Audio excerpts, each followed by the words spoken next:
In Midtown Manhattan early this morning, 50-year-old Brian Thompson, the CEO of UnitedHealthcare, was shot and killed in what appears, at this early stage of our investigation, to be a brazen, targeted attack. This does not appear to be a random act of violence. The victim was in New York City to speak at an investor conference. It appears the suspect was lying in wait for several minutes. And as the victim was walking to the conference hotel, the suspect approached from behind and fired several rounds, striking the victim at least once in the back and at least once in the right calf. Many people passed the suspect, but he appeared to wait for his intended target. The suspect fled, first on foot, then on an e-bike, and was last seen in Central Park on Center Drive early this morning. The victim was removed to Roosevelt Hospital, where he was pronounced.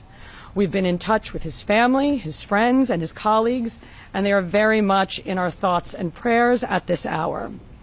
The full investigative efforts of the New York City Police Department are well underway, and we will not rest until we identify and apprehend the shooter in this case.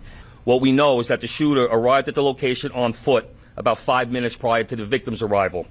He stands alongside the building line as numerous other people and pedestrians pass him by. From video, we see at 6:44 a.m. the victim is walking alone towards the Hilton after exiting his hotel across the street. We believe the victim was headed to the Hilton Hotel to attend the United Health Group Investors Conference that was scheduled to start at 8 a.m. The shooter appears to be a light-skinned male. He's wearing a light brown or cream-colored jacket, a black face mask, black and white sneakers, and a very distinctive gray backpack. The shooter steps onto the sidewalk from behind the car. He ignores numerous other pedestrians, approaches the victim from behind, and shoots him in the back. The shooter then walks toward the victim and continues to shoot. It appears that the gun malfunctions as he clears the jam and begins to fire again. The shooter then flees on foot northbound into an alleyway between 54th Street and 55th Street. Once at West 55th Street, the shooter continues to walk westbound on Avenue of the Americas, where he gets onto an electric e-city bike and rides northbound on the Avenue of Americas towards Central Park, where at 6:48 a.m. we have the shooter riding this bike into Central Park at Center Drive. At the scene, we recover 3 live 9mm rounds and 3 discharged 9mm shell casings. The motive for this murder currently is unknown, but based on the evidence we have so far, it does appear that the victim was specifically targeted, but at this point we do not know why. Like I said, we're reaching out to law enforcement in Minnesota, and we're also interviewing his co-workers and family members to see if there have been any specific threats against him in the past. As far as who was he in the hotel with, we're doing a search warrant in his hotel room right now. That might lead us, give us some more information.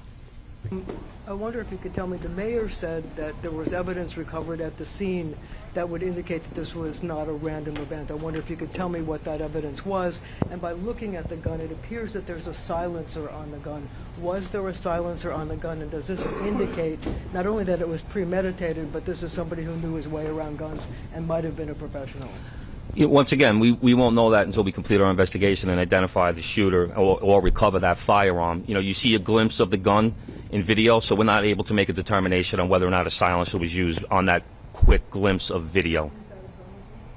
We can't tell from that little glimpse of video. I'm not going to commit to saying that at this time. That would be part of our investigation. There's a cell phone recovered in the alleyway, and once again, we will process that forensically and see if it comes back to this shooting.